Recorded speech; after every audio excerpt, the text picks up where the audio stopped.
Sister FM, a rádio que faz cantar, ao primeiro sábado de cada mês volta o painel de hoje para mais um radar de opiniões. O livre pensamento, a opinião de cidadãos locais que nos ajudam a compreender o seu ponto de vista sobre alguns assuntos da atualidade. Eu sou a Piedade Neto, vou moderar este debate e tenho o apoio técnico do Rui Custódio. Comecemos então este radar de opiniões, porque cada um tem a sua.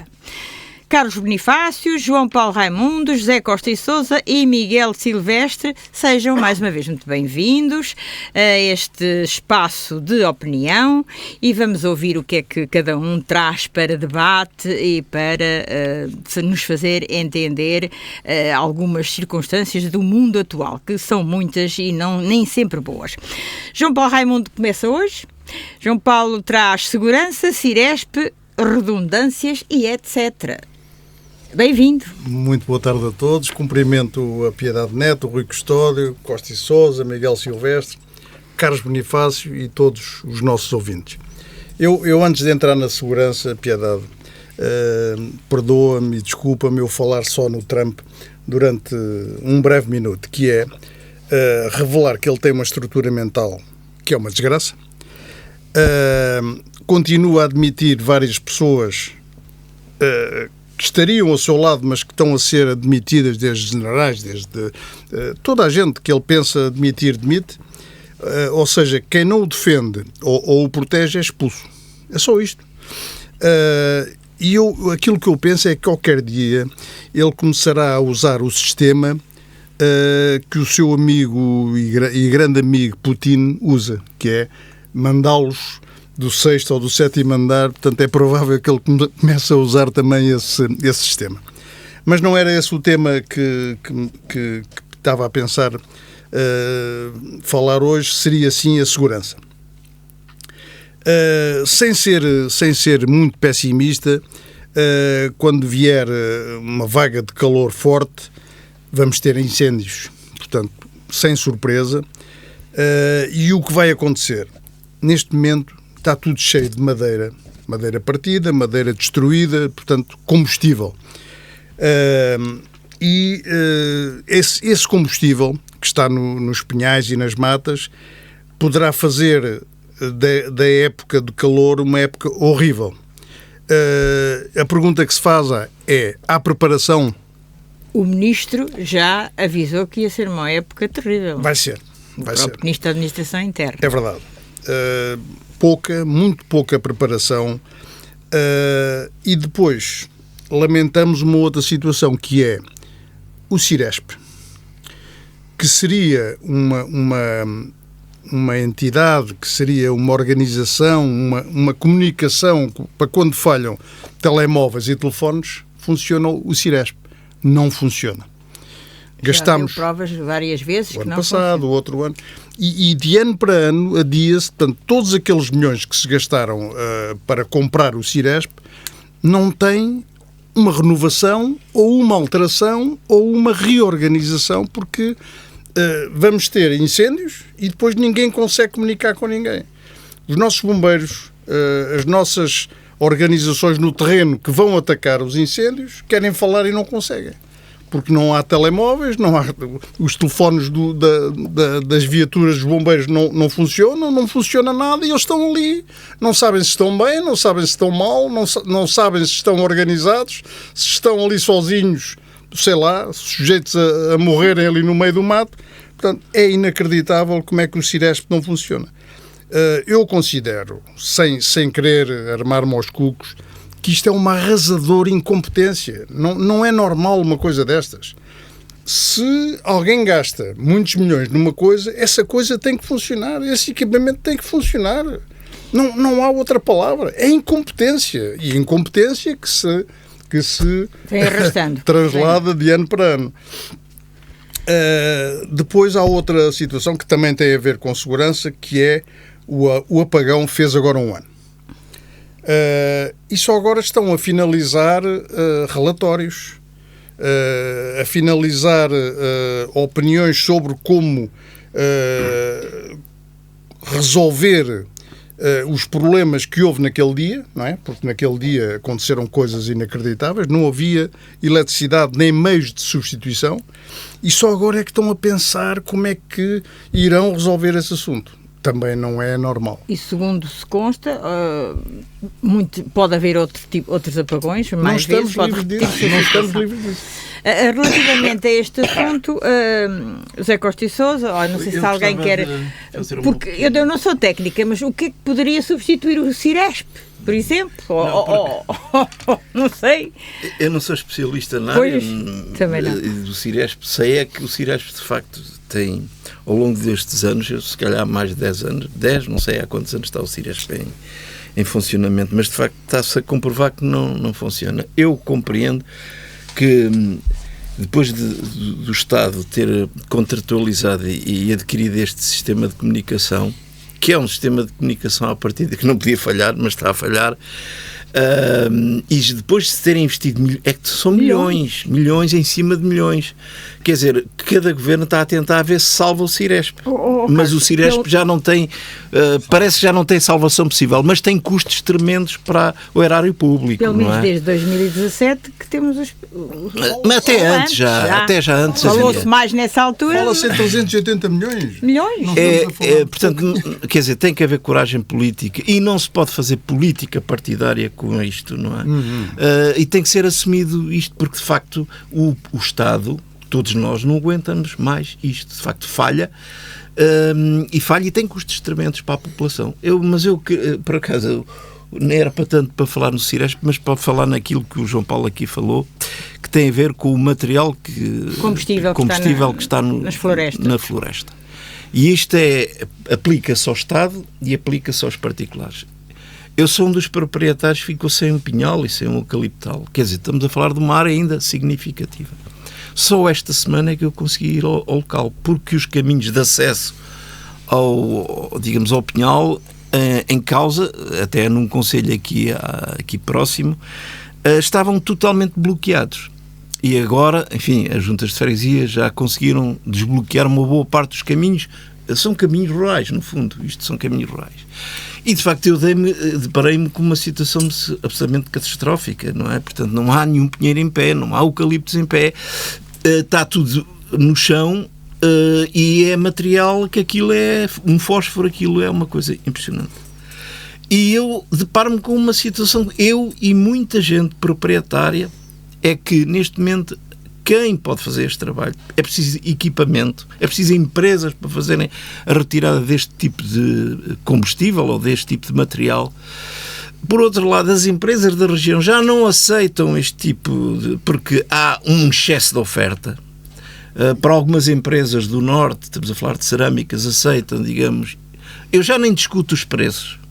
Eu até mais, eu aceitava que me fossem lá fazer a limpeza, mas não há empresas com capacidade para dar resposta a isto. E, portanto, isto é um problema gravíssimo. O Estado também se comprova que não conseguiu ainda limpar, digamos, o seu património, e os particulares estão perante este problema. Não é, até querem limpar, mas não têm meios para limpar. E isto é um problema muito grave. Estamos cada vez mais próximos do verão e é um problema trágico. Costa e Sousa ou Miguel Silvestre, quem é que quer falar? Não, posso só dizer em relação também ao Ciresp, que é de facto isto é erro atrás de erro. Começou com o António Costa quando era Ministro da Administração Interna, que, por exemplo, poupou nas baterias que eram fundamentais para que o sistema estivesse a funcionar em casos em que houvesse problemas. Mas o problema também é de facto mais grave que isso, e é preciso ter de facto coragem para estabelecermos aqui um prazo que mais tarde ou mais cedo, dentro de uma década ou o que seja, isto é um sistema que não funciona e que vai ter que ser toda repensada a estratégia de comunicações em Portugal. Uma das coisas que nós não temos e que era fundamental termos um satélite geoestacionário que nos garantisse autonomia completa e total em qualquer circunstância de comunicações. É um investimento altíssimo, 300, 400 milhões de euros, mas que nos colocava num nível de autonomia de face a emergências, a catástrofes, do ponto de vista de segurança, incomparável e ao nível dos melhores países. Não estamos a fazer isso. Depois fizemos uma outra coisa, e eu que sou muito liberal na economia, nestas coisas eu defendo que o Estado tem que ter alguns papéis. E um dos papéis que é fundamental é o papel da proteção civil, é um papel da defesa. E, por exemplo, o Ciresp é uma confusão ao longo destas décadas em que passou de um operador para outro operador privado, o operador privado queria algumas compensações que não tinha, então depois entregava-se o serviço a outro, ou uma parte do serviço, e portanto há ali de facto uma confusão do ponto de vista do sistema que acho que em Portugal ninguém já acredita que alguma vez possa funcionar de facto como deve ser, e portanto aqui o que eu acho que é extraordinário é que nós vamos injetando milhões, e eu percebo que isto não se muda de um dia para o outro, portanto nós não é num ano que nós mudamos toda esta arquitetura, mas nós estamos a injetar milhões num sistema que está comprovadamente de falha, e a questão é que depois nunca conseguimos que ele volte a funcionar, mas também não falamos de como é que vamos substituí-lo no médio prazo, que era essa a discussão que nós devíamos ter. Agora vamos comprar Starlinks, vamos comprar uma série de coisas que ficou agora comprovado que com o Cristino, que também se nós os tivéssemos poderíamos ter essa autonomia pelo menos relativa, mas falta aqui de facto uma visão de conjunto do que é uma política de comunicações e segurança do país. Pronto. Extremamente importante. O Costa e Sousa tem alguma alternativa para isto? Só tem uma coisa a dizer. Comprou-se um sistema alternativo que não alterna nada. Ou seja, o Ciresp servia, supostamente, para quando falha tudo, a ver por via do Ciresp, falha tudo e o Ciresp não funciona.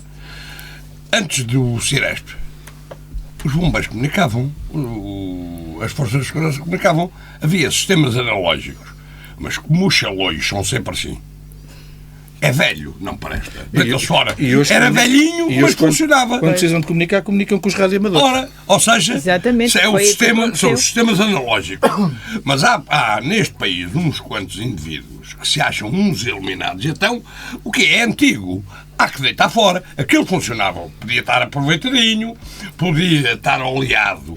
E hoje, se calhar, quando o Ciresp não funciona, o tal sistema que custou 400 milhões, funcionava o sistema analógico velhinho. Não. Destrói-se tudo o que era antigo e agora nem o sistema analógico, que tinha algumas limitações, mas ia servindo, nem o sistema moderníssimo. E vão-se enterrando milhões. Pronto. Só dizer em relação a coisa, é um pouco aquilo que ele disse. O Estado em Portugal não consegue, tem meia dúzia de matas, e nós sabemos como é que o Estado as tem. Que o Estado hoje, nomeadamente no Ministério da Agricultura, tem gente de cadeira, tem gente às secretárias. Porque nas matas tem zero. Ainda vai havendo uma outra associação de produtores florestais que vai fazendo um ou outro trabalho. Se não fosse isso, eles não sabiam sequer onde é que já eram as matas. Porque o Ministério tem umas centenas de indivíduos sentados em cadeiras, que se calhar até são competentes, mas o que é que interessa esta competência se a seguir não há quem execute no terreno? Ou seja, portanto, se o Estado não é capaz, é difícil depois que o Estado venha com um ar autoritário dizer agora aos privados, porque aquilo que o Carlos Bonifácio disse é absolutamente verdade. Ou seja, dada a dimensão do que aconteceu, dada a dimensão do que tem que ser limpo, não é em 2 ou 3 meses, é mentira. A única coisa que tem que ser feita a sério é limpar os caminhos, pelo menos isso. E é o que está a tentar ser feito. Porque isso acho que ainda é possível limpar a maioria dos caminhos. Há demasiado combustível. Há demasiado combustível. Sim, mas não vais tirar. Não é impossível. É impossível. Mas limpem os caminhos, porque é aquilo que o Carlos disse, não há empresas, não há meios físicos suficientes. Porque em Portugal, se calhar, porque nós falamos de Portugal, em Espanha aquilo que se passou em Valência é 100 vezes pior e demonstra ainda muito mais falta de noção de tudo. Morreram 300 pessoas de forma criminosa. Portanto, estes países aqui do sul da Europa normalmente choram depois do mal feito. Só para terminar. O João Paulo vai só rematar este tema. Só para terminar, piedade a segurança, eu queria falar do Cristino e do PTRR. Já tinham metido um ex-presidente da Câmara no setor da saúde. E agora meteram mais um ex-presidente na comissão do Cristino, naquela comissão criada em Leiria. Ou seja, do Fundão, não é? O presidente da Câmara do Fundão. Qualquer problema que haja, cria-se uma nova comissão e mete-se um ex-presidente da Câmara porque não se conseguiu meter nem como secretário de Estado, nem como ministro. Portanto, não... Agora vão criar uma nova agência para gerir o PTRR. Ainda não sei quem é que vai para lá, mas de certeza absoluta que é um qualquer coisa que não conseguiu ir nem para ministro, nem para secretário de Estado. E é para gerir até 2004, ou seja, vai ser uma pessoa que vai ter trabalho durante 8 anos. Não sei como é que isto funciona e só espero que as escolas... Pois. É isso que eu queria dizer. Só espero que este 2034 não inclua as escolas, porque há muitas escolas na zona centro que está com dificuldades. Só espero que essas não fiquem para recuperar até 2034. Espero que sejam recuperadas mais cedo. Isto é de desgraça em desgraça até... Agora só desgraça final. Mas agora vamos ao tema do José Costa. Rapidamente. Quando houve dinheiro para as escolas, recuperaram-se 500 com luxos. Com luxos ridículos algumas, que não estão a ser utilizados, porque pura e simplesmente não há capacidade para utilizar os equipamentos, porque são demasiado caros a utilização. Não há verba. Podiam-se ter recuperado 1000. Pois, mas isso dava pouco dinheiro, se calhar alguns. Pois. Por isso é que ficaram mais 2/3 das escolas por recuperar, quando podiam, com aquele dinheiro. Eu sei que isto é muito boa gente, isto é muito salazarento, porque é tudo muito bom. Mas tem que haver show-off, Não, show-off e dá muito mais dinheiro assim, é muito boa gente, aquilo que foi feito. Boa gente, lembra-se de que tempo é que isso foi feito? Lembro. Quem era a Ministra da Educação? Que era a Festa da Arquitetura. Exatamente. E a Festa da Arquitetura só deu para 500. Pois. Nós aqui em Alcobaça temos uma dela. Candeeiros de designers e tudo caríssimo. E mármores caríssimos, Exato. como se os miúdos com mármores caríssimos fossem muito beneficiados. Depois não se consegue manter porque não há verbas para não há dinheiro para recuperar outras que estão completamente podres. Exatamente. E mesmo manter aqueles equipamentos luxuosos. Bom, vamos agora, vamos ao tema do José Costa e Sousa e sem humor nenhum, vamos pôr petróleo na fogueira. Temos a falar de incêndios. Ele quer falar de petróleo, não é muito agradável, mas vá. É só dizer que o petróleo está a atingir preços e a energia está a atingir preços que isto não pode durar muito tempo, sob pena disto de rebentar tudo. E dizer que é evidente que a administração Trump, pelo menos Trump, não teve a sagacidade como presidente de um país como a América tinha que ter de perceber o que é que os outros podiam utilizar, porque nós devemos sempre tentar nos pôr na posição do outro.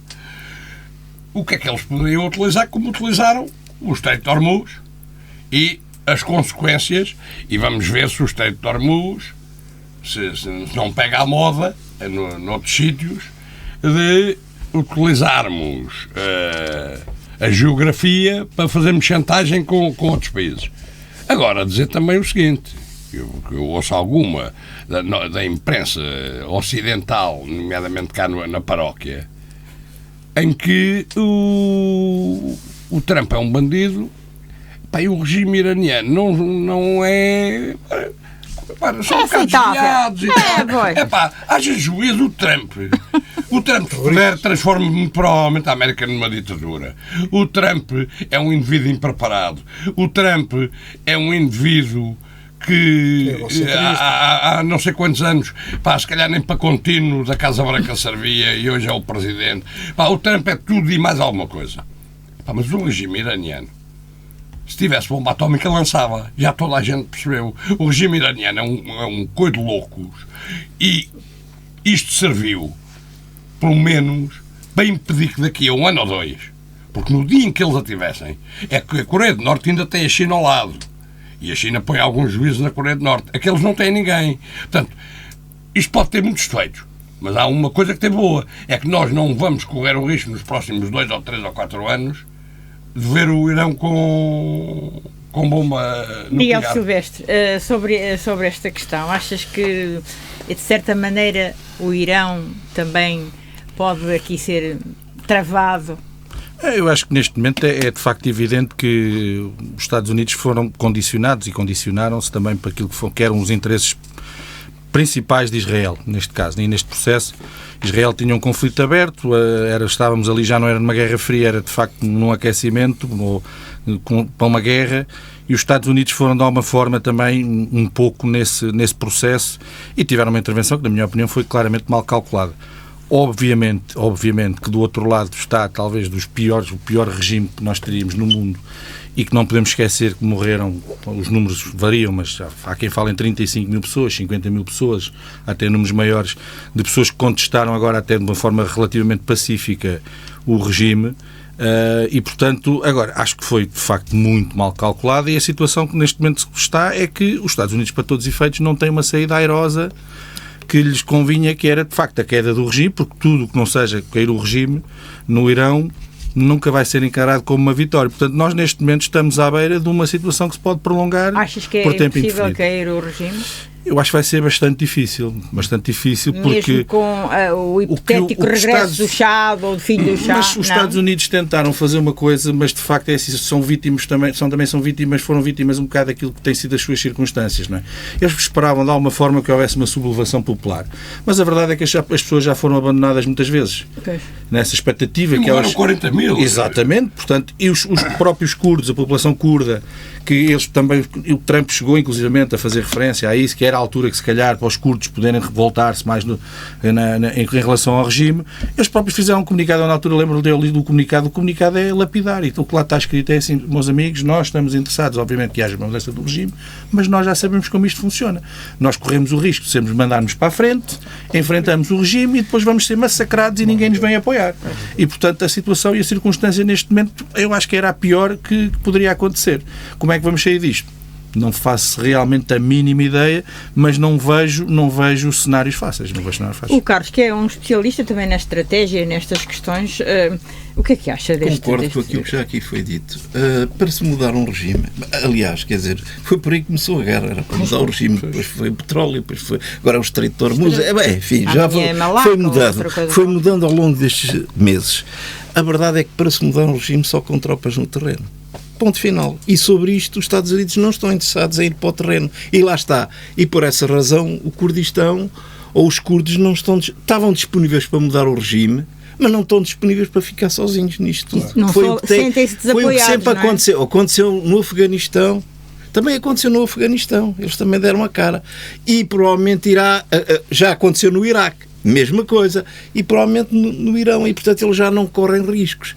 E, portanto, eu não consigo perspectivar o que é que daqui vai acontecer. Eu acho que para o Trump o que bastava para ele era um acordo.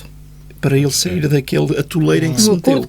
Um acordo mínimo, um acordo mínimo. Olha, bastaria, e ele está a dizer isto agora nos últimos dias, bastaria um acordo a dizer que o Irão não desenvolve nenhuma bomba atómica e portanto, o problema ficava logo resolvido à partida.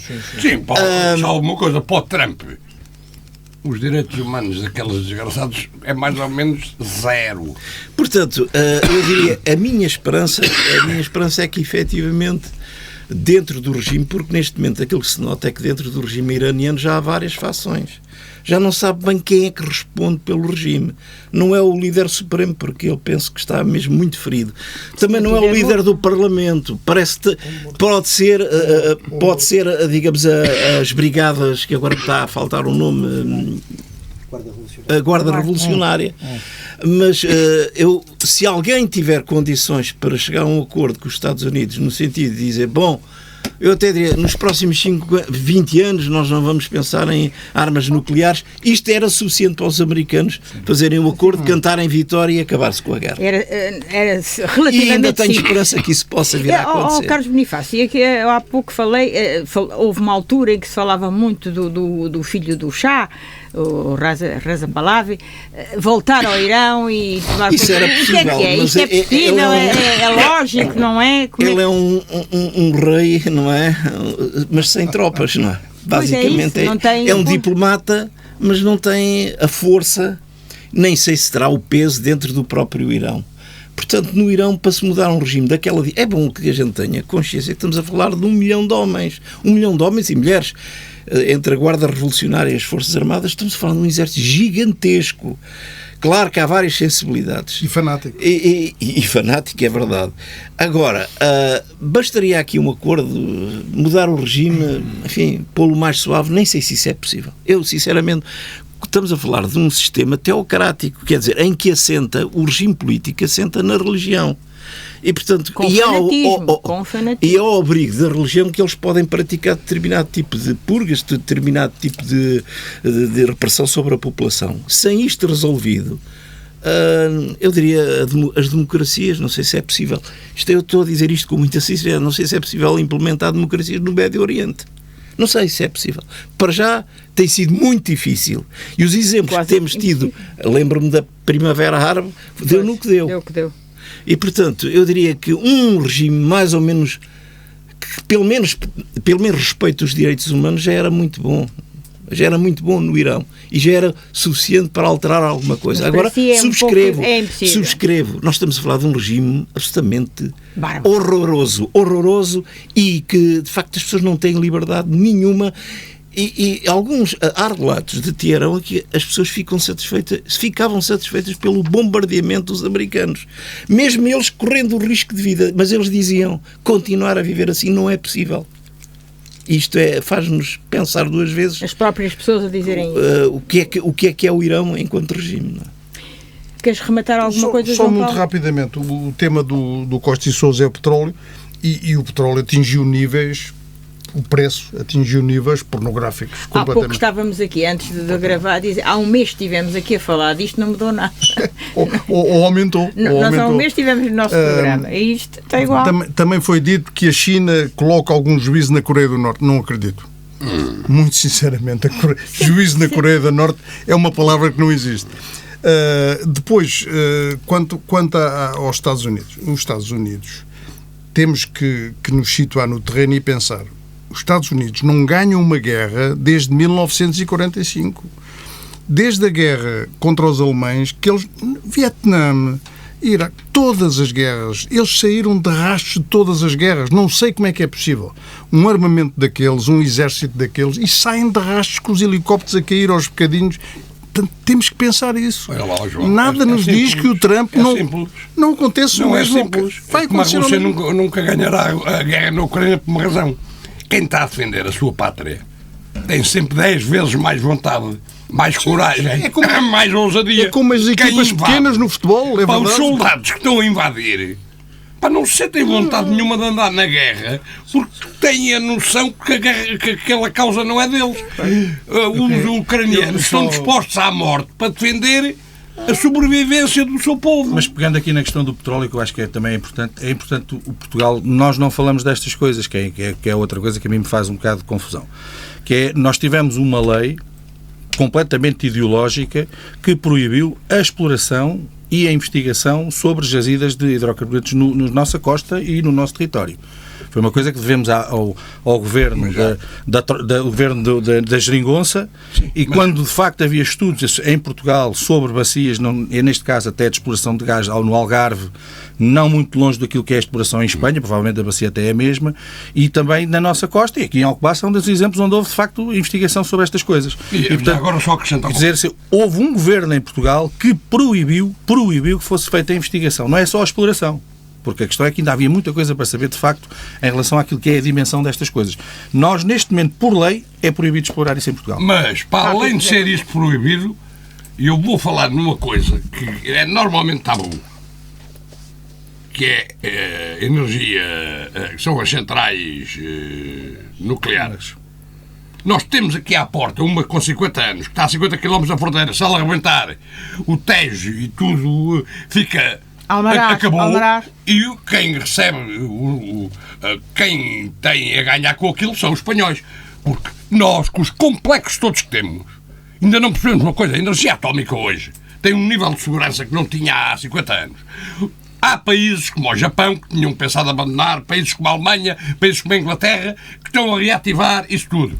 Nós, que somos sempre os mais espertos do mundo, o que é que fizemos? O antigo Primeiro-Ministro fechou a única central a carvão que tínhamos. Porquê? Centrais a carvão fazem mal ao mundo. Nessa altura, o Vietnã estava a abrir 90. A China a abrir mais 100. Toda a gente a abrir. E andamos a comprar energia aos espanhóis, feita a carvão. Um país governado por gente com este tipo de preconceito. Porque é que Portugal é um país pequenino?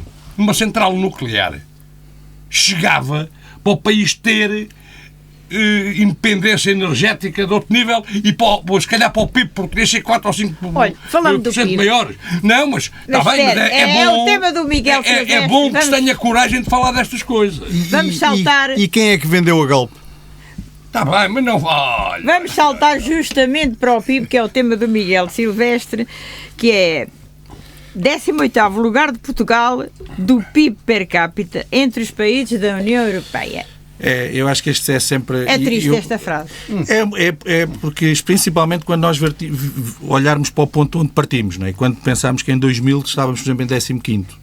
Agora podemos ter sempre esta visão agora mais de curto prazo, está bem, no período da pandemia éramos o 20º e neste momento estamos... Mas ao longo deste período Portugal só ultrapassou a Grécia. Fomos ultrapassados para a Chequia, para a República Checa, fomos ultrapassados para a Eslovénia, fomos ultrapassados por Malta, fomos ultrapassados por um conjunto de países que entraram em condições provavelmente até mais difíceis do que nós tínhamos naquela época e nós não conseguimos de facto sair deste marasmo. Portanto, o melhor resultado em 2000 estivemos em 15º e a partir daí temos andado sempre aqui no 16º, no 18º. E o intervalo destes 5 anos tem ainda outra coisa pior, que é nós descemos. Obviamente que 1% não é particularmente significativo, mas comparativamente na média nós estávamos em 81% da média da União Europeia, nós neste momento estamos em 80%. Portanto, ou seja, nós não conseguimos convergir com aquilo que é a realidade dos outros países, ou com os melhores países da União Europeia. E onde é que estamos a errar para estarmos a descer? Eu acho que, aliás, eu quis trazer também este tema porque acho que quando nós falamos dos temas, todos estamos a falar aqui, cada um com os seus temas, não é? O Carlos a seguir vai falar, que presumo também da questão da reforma laboral. É um tema fundamental do ponto de vista daquilo que é a capacidade que nós desenvolvemos do ponto de vista económico. Nós não conseguimos ter uma definição clara sobre qual é o papel que o Estado deve ter na nossa sociedade. Nós somos um país, todos os estudos demonstram isso, somos o pior país da União Europeia do ponto de vista da aversão ao risco, o que é terrível. Quando nós estamos a falar que queremos ser uma economia dinâmica, queremos ser uma economia inovadora, queremos ter mais negócios. Portanto, esta é uma realidade cultural, que é uma realidade que não se muda em 10 anos, não se muda com uma lei, não se muda com um decreto.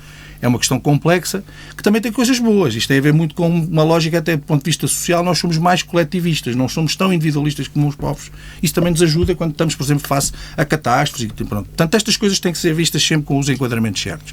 Mas falhamos do ponto de vista de facto, a política energética, nós temos tido coisas interessantes agora, conquistas interessantes, coisas renováveis, mas não somos um país soberano, não somos um país autónomo. Do ponto de vista da economia, do ponto de vista da carga fiscal, nós de facto não somos competitivos.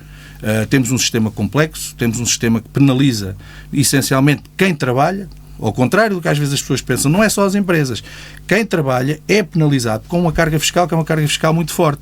E, portanto, nós temos a começar agora, finalmente, a ter circuitos de investigação e desenvolvimento e universidades com competências e com capacidades internacionais. Portanto, temos uma ou duas universidades, e a realidade é esta, que podem competir nos 100 primeiros a nível mundial.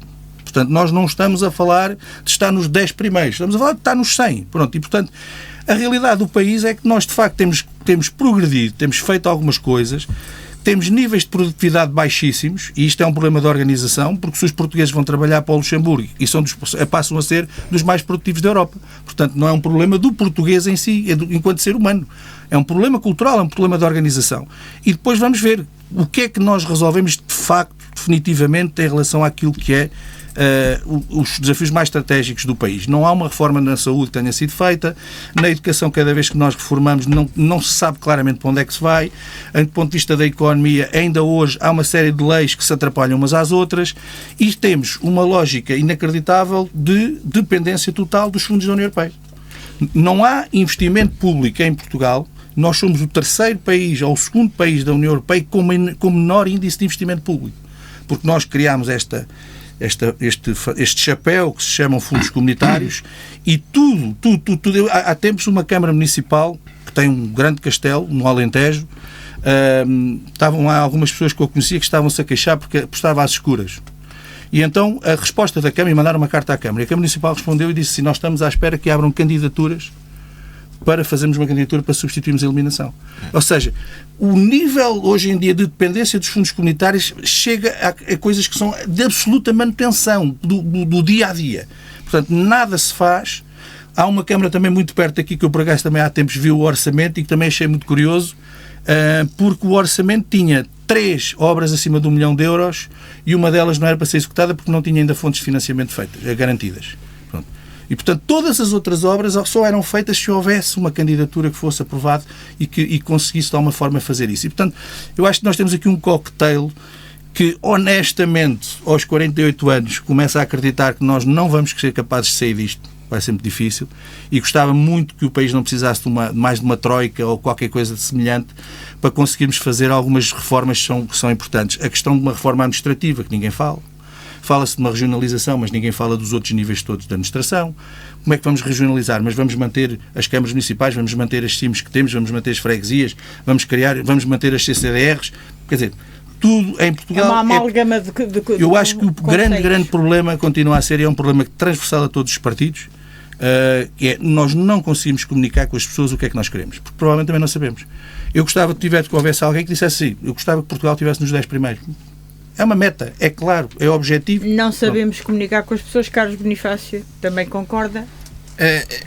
Admito que temos sim. Organismos a mais para decisões a menos. É um país pequenino, mas é um país com muitos poderes instalados. E isso está... É claro que nós já temos uma desvantagem em relação à Europa. Né? Estamos numa das pontas da Europa. Isso já é uma desvantagem à partida.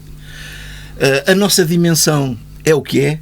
De facto, não somos uma... Daí a dimensão de Portugal, se estivesse no centro da Europa, seria completamente diferente, porque tudo passava ali e girava em torno... Estamos a falar de países, alguns países já aqui foram mencionados do centro da Europa e que vieram do leste, estão, digamos, ali próximos, digamos, do centro de decisão. Têm amparos diferentes. Têm amparos diferentes. Nós temos esse problema de estar aqui na ponta, não é? E, portanto, quer dizer, isso obriga a que haja planeamento. E, de facto, em Portugal, esta palavra continua a ir para segundo plano. E depois faz-se até... Eu tenho que dizer isto, estive na política ativa, mas chegamos ao ponto de já fazermos política com o planeamento, não é? Com os projetos. O que estamos a falar aqui hoje, quer dizer, ontem foi apresentado um programa, não é? Nós já fazemos política com isso, já não levamos a sério, já nem levamos a sério os programas. E, portanto, eu acho que um dia, quer dizer, é mesmo sem pôr em causa os direitos que são a oposição e poder, mas, quer dizer, é preciso... O que é que os políticos verdadeiramente querem? A satisfação das necessidades das pessoas. Mas os políticos que estão na oposição e que estão no poder, quer dizer, os objetivos têm que ser os mesmos, sem prejuízo de podermos ter opiniões diferentes. Mas em certas matérias, e já aqui foi dito, quer dizer, na área da saúde ou da justiça, eu pergunto-me a mim próprio porque é que o Partido Socialista e o PSD não se entendem. É inacreditável, isso é verdade. E isto é absolutamente central. O problema da saúde é gravíssimo. Mudem os governos, o problema mantém-se. Portanto, isto só lá vai. De facto, tem que haver um pacto, claramente um pacto de não agressão nestas áreas. E as pessoas têm que assumir isto com os custos que isto tiver, a bem das populações, porque é para isso que serve, digamos, a política. Se não serve para isso, então a política não serve rigorosamente para mais nada. Eu, um dia destes, esta semana, estava a ver um debate do Parlamento e há muita gente que está ali só para se mostrar, está ali só para se exibir. Eu diria, até se justificava cobrar bilhetes para ir lá assistir àquele espetáculo, porque as pessoas sabem as figuras que estão a fazer e que muitas vezes estão a brincar com os problemas das pessoas. Esta é que é a verdade. Também concordas, João Paulo? Estão a brincar com os problemas das pessoas. Pegando aqui no que o Carlos disse, como é que o Carlos quer que o PSD e o PS se entendam se o próprio partido cá dentro não se entende? O PS está todo desmembrado. Portanto, como é que eles, todos desmembrados, conseguem entender-se com o PSD? É impossível, não é possível isso. Há demasiada política. E depois, nós em 18º lugar temos coisas boas. Por exemplo, o desemprego está a crescer para níveis ótimos. O emprego. Mas depois, o emprego. Eu estou a dizer o desemprego. Há cada vez menos desemprego. Não, mas então está a descer. Mal. O que eu quero dizer é descer. Estamos em pleno emprego, sim. Peço perdão. Aquilo que eu quero dizer é cada vez mais próximos. Exatamente. Depois temos coisas péssimas. Vocês dizem-me assim, mas isso não conta muito para o 18º. Por exemplo, os nossos caminhos de ferro foram todos parados, todos destruídos. Vocês podem dizer assim, mas isso até contribui, sim, senhor. E de que maneira? Contribui, sim, senhor. E depois há demasiadas redundâncias. Eu falei há bocadinho, há demasiadas redundâncias, demasiadas comissões. Então os ministérios não têm já estruturas para tratar daquelas coisas. É preciso mais comissões e mais agências. Isso também derrete um país todo. Sim. Só dizer uma coisa. Há uma coisa que o Miguel aqui disse que é fundamental, que é, isto é um problema cultural. Nós não nos podemos esquecer de uma coisa. uma grande parte do português olha para o Estado como o Estado, o papá. O papá que é bruto, o papá que bate, o papá que chega a casa mal disposto, mas o papá que tem um tostão no bolso quando a coisa corre mal, que mete a asinha por cima quando... E isto casa bem com aquilo que ele também disse, que é, somos o país da Europa com maior aversão ao risco. Ou seja, o português tem aquele empregozinho muito mauzinho no Estadozinho, ou na Câmarazinha, ou na Juntazinha, ou na CCDRzinha, epá, 900 pausitos, 1000 pausitos, pronto, e depois assim com mais 200 ou 300 assim nos esquemas manhosos e tal, e cá vamos andando, e isto é a lógica de muito boa gente. Com um país que pensa assim, não pensa ainda grande. há pouco estávamos a falar, os níveis de exigência das pessoas em relação aos que mandam, quando nós vemos estragar dinheiro, desde que isso sirva para passar um fim de semana na maluqueira, não há problema nenhum. E depois falta dinheiro para as coisas mais básicas. E há uma coisa que não foi dita quando foi do Cristino, mas nós vimos pobreza na televisão. Muitas daquelas situações são pessoas que vivem em pobreza, que têm dinheirinho contado para as suas despesas e que tiveram uma infelicidade total na sua vida, uma catástrofe. Mas esses países e que de repente se veem completamente desamparados, não é? E portanto, esse é o lado que eu acho que nós não falamos dessas coisas. Quando falou do salário. Pois nós temos muita pobreza escondida. Nos negativos vou falar nisso. Bom, vamos ao último tema, ver se temos tempo. O último tema é justamente do Carlos Bonifácio e vai ao Código do Trabalho em sede de concertação social, que é também um problema que anda aí que nunca mais se resolve, entre o GT, fala o GT, não fala o GT, enfim. Como é? Pois, isto de facto é incrível. Nós chegamos a casa, acendemos a televisão, as negociações do Código de Trabalho. Já andamos desde julho do ano passado. Estamos próximos, o Governo diz que estamos próximos, o GT há linhas vermelhas e no fundo andamos há meses. Eu vi que houve mais de 50 reuniões. Sim. A verdade é que... e depois ouço sondagens, a maioria esmagadora, 4 em 5 portugueses são contra as mudanças no Código do Trabalho. E eu depois pensei, mas afinal, quais são as mudanças? Quais são as mudanças? Nunca se falou na televisão, nem no órgão. Quais são as mudanças? O que é que está mal? Cheguei à conclusão que há 5 mudanças que estão a emperrar isto tudo. O Código de Trabalho tem centenas de artigos e estamos pendurados há meses.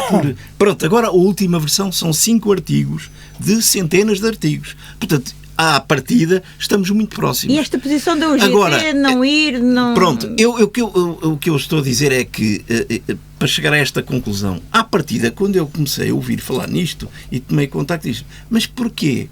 Porquê alterar o Código do Trabalho? Então estamos em pleno emprego e está tudo resolvido.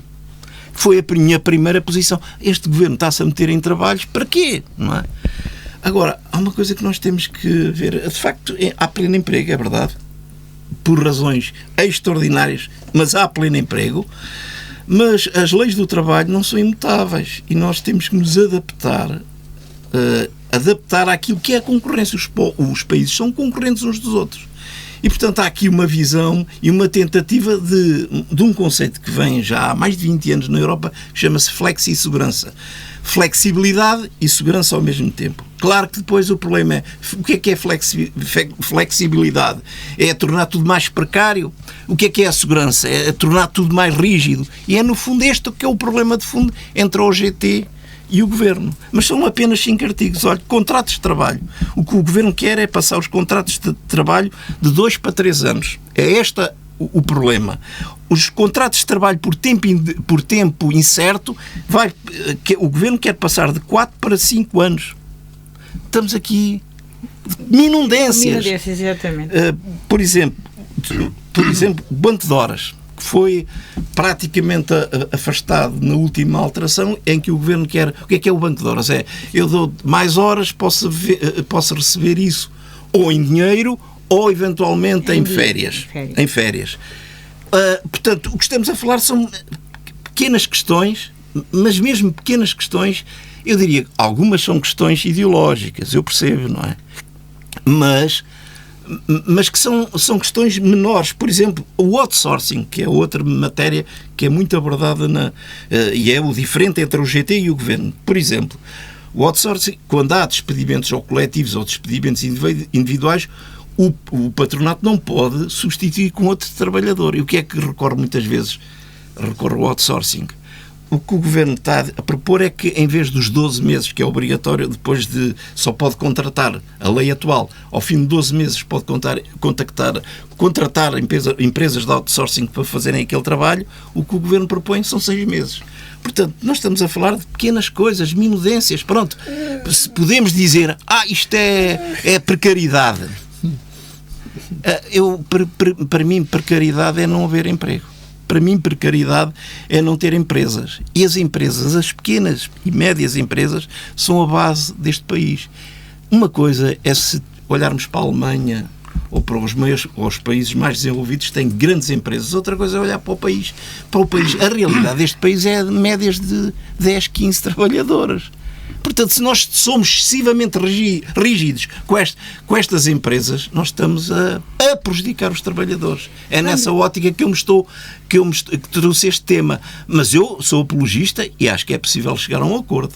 Eu sei que cada um terá a sua opinião e provavelmente alguns até vão de acordo ali estão de acordo com o Carlos Bonifácio, mas agora não temos tempo de rebater. Ou não. Se calhar daqui a um mês ainda estaremos a falar com esta Ministra do Trabalho, acredito. Código de Trabalho. Com esta Ministra, acredito. Será que vão resolver dentro de um mês as minudências que falou o Carlos? Não vão saber. Não. Com esta Ministra, não. Não é com esta Ministra. Isto não passa no Parlamento. Bom, é ruim que mais cobras esta mulher.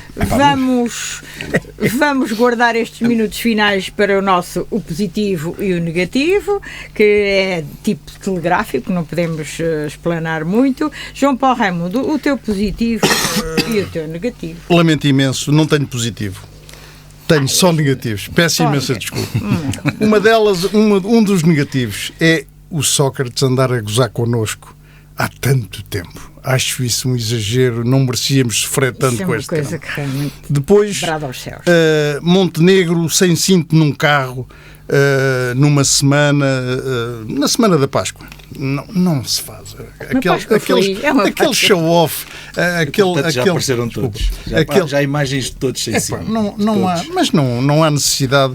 Aquilo era uma manobra de show-off, não havia necessidade de aparecer sem cinto. E depois é duas coisas muito mais tristes, que é 2.800 pessoas internadas nos hospitais, a ocupar camas nos hospitais, porque não há, custam mais ou menos 350 milhões de euros, porque não há lugares nos lares, nem nos continuados. A outra coisa muito negativa também, mas mesmo muito negativa, é 3.000 crianças a viver em condições de insalubridade. São os meus negativos, Piedade. Lamento imenso serem tão maus. Negativo, só não temos nada positivo, mas vamos para o Zé Costa e Sousa. Positivo e negativo. Negativo, ele deu-me uma ótima ideia, é não haver a coragem em Portugal de falar na coisa mais importante e que sem a qual Portugal não tem a menor saída, que é o outono demográfico que vivemos. Enquanto houver outono demográfico nos termos em que há, tudo o que o João Paulo falou vai piorar. Agora são 3.800, qualquer dia são 38.000 nas camas, porque, pura e simplesmente, não têm pão. Não há respostas. Isso é o negativo. O positivo? Positivo é, provavelmente, por necessidade absoluta, vai haver um acordo no petróleo aí. Estou otimista por uma razão. Porque não há ninguém que esteja interessado que isto se mantenha. Miguel Silvestre, positivo e negativo. Bem, o positivo foi a visita do rei Carlos III aos Estados Unidos e uma lição que eu acho que foi uma lição de diplomacia, uma lição de saber estar perante um presidente que nós já nos referimos a eles em todos os termos possíveis e imaginários e, portanto, eu acho que foi uma tremenda lição e acho que tive orgulho de ser europeu, apesar de, neste momento, a Grã-Bretanha e o Reino Unido e a Inglaterra não estar na União Europeia, mas isso foi um erro cometido por eles e, portanto, terão que ser eles a resolver. Mas gostei bastante da forma como esteve presente. E o discurso e a forma como, dizendo as mensagens que têm que ser ditas, ao mesmo tempo também colocando alguma água na fervura e, portanto, acho que isso foi interessante. O ponto negativo é os populismos de esquerda e de direita que nós neste momento temos, a ideia da mercearia pública do Bloco de Esquerda, que é mais uma daquelas ideias fabulosas que estão condenadas ao fracasso, e a postura do Chega, nomeadamente em relação à questão da reforma laboral, de querer baixar a idade da reforma como contrapartida para aprovar. Carlos Bonifácio. O positivo e o negativo. O positivo e o negativo são locais. Positivo locais, também é muito a bom. Câmara vai arrancar com as obras do Jardim do Obelisco. Eu acho que isso é altamente positivo. E já foi discutido, ainda estava eu na Câmara, portanto já lá vão uns 6 ou 7 anos. Mas pronto, vai avançar e há uma condição na altura da deliberação que espero que se mantenha, que é a fruição desse espaço será de forma gratuita aos residentes de Alcobaça. O Presidente falou nisso. Pronto, e isso eu acho que é muito positivo porque é um espaço que está degradado e que pode ser um bom complemento para a cidade. O negativo. O negativo também tem a ver com a Câmara, porque é um assunto que eu já levantei há mais de 10 anos. Quando foi da construção do Parque Verde, apareceram uns achados romanos. E está lá um espaço que diz local para futuro estudo. Passaram 10 anos. É o futuro. São alguns milhares de euros para estudar aquilo. Acho que ajudava a valorizar o próprio Parque Verde, para se perceber o que é que esteve ali, ou que se sabe. São estruturas do tempo romano e eu acho que isso até era positivo. Muito bem, está concluído. Espero que o Presidente da Câmara não ouve o nosso programa, mas se alguém lhe transmitir isto, acho que ele sabe, porque eu falei dessa questão em reunião de Câmara. Ora, está concluído o programa de hoje. Agradeço mais uma vez a vossa presença. Este painel volta a 5 de junho para mais um radar de opiniões, porque cada um tem a sua.